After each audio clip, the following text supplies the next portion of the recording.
ఇంకా ఇంకా ఇంకా పెరుగుతాను అనుకుంది. కానీ ఎప్పుడైతే 18 స్థానాలు భారతీయ జనతా పార్టీకి వచ్చిందో ఆ తర్వాత అసెంబ్లీ ఎన్నికల్లో మళ్ళీ ఘన విజయం సాధించేటప్పటికి ఇక తనకి తిరుగులేదు అనుకుంది. ఆ తర్వాత మొన్న జరిగిన 24 ఎన్నికల్లో బీజేపీ 12 స్థానాలకు తగ్గిపోయింది, అంతకుముందు 18 నుంచి. దాంతో ఇక అయిపోయింది బీజేపీ పని అని ఆవిడ అనుకుంది.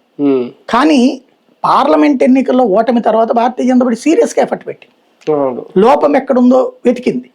ఆ లోపాలలో అంతకు ముందు ఏది 2వ స్థానంలో 3వ స్థానంలో ఉన్నటువంటి చోట్లన్నిటి మీద ప్రత్యేక కాన్సన్ట్రేట్ చేసి కొట్టింది. ఆ ఇంపాక్ట్ పనిచేసింది.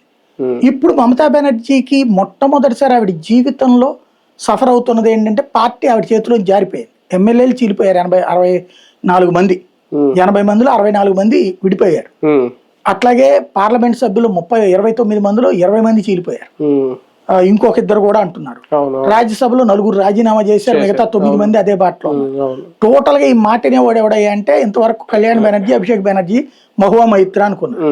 మహువా మైత్రానేమో సువేందు అధికారి నాకు ఫ్రెండ్ అని మీకు చెప్పేసి ఈ కళ్యాణ్ బెనర్జీని నువ్వు అభిషేక్ బెనర్జీ ఉండాలా నేను ఉండాలో తేల్చుకోమన్నాడు. ఇక మిగిలింది అభిషేక్ బెనర్జీని ఈవిడ కలిసి తిరగడమే. ఆ స్టేజీ తెచ్చేసుకోవడం అన్నటువంటి మమత జీవితంలో ఊహించలేదు. కాంగ్రెస్ పార్టీ ఆఫర్ ఇచ్చింది అన్నటువంటిది ప్రచారమేనని కాంగ్రెస్ చెప్పేసింది నిన్న.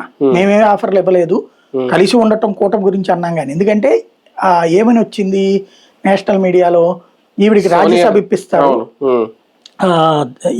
దానికి ఈవిడేమో రాజ్యసభ చైర్పర్సన్ అడిగింది, చైర్పర్సన్ కాదు రాజ్యసభ పక్ష నాయకురాలు అడిగింది అన్నది. అది వాస్తవం